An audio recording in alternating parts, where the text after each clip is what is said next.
வளர்பிறை பிரதோஷம் என்றால் என்ன என்பதை தெரிந்து கொள்வோம். வளர்பிறை பிரதோஷம் என்பது அமாவாசை பிறகு வரும் திரையோதசி திதியில் சந்திரன் வளர்ந்து கொண்டிருக்கும் பருவத்தில் வரும் பிரதோஷம் ஆகும்.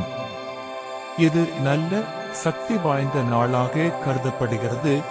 ஏனெனில் சந்திர சக்தி அதிகமாக இருக்கும். பிரதோஷ காலம் என்பது என்ன என்று பார்ப்போம்.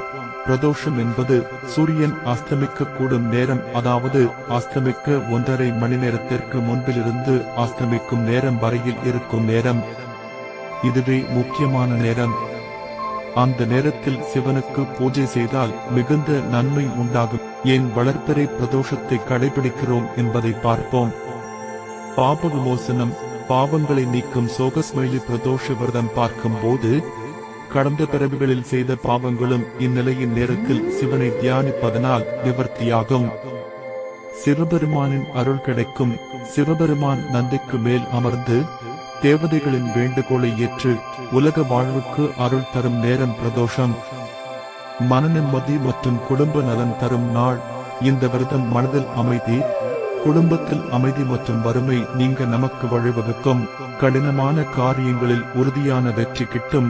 வளர்பிறை பிரதோஷத்தில் வேண்டினால் தடைகளை தவிர்த்து முன்னேற சிவனின் அருள் கிடைக்கும். இதை எப்படி கடைபிடிப்பது? அந்த நாளில் உணவில்லாமல் விரதம் இருப்பது சிறந்தது, அல்லது எளிமையான பால் மற்றும் பழங்களை மட்டும் எடுத்துக் கொள்ளலாம். சிவனை மனதுடன் தியானிப்பது, ஓம் நமசிவாய என ஜபம் செய்வது.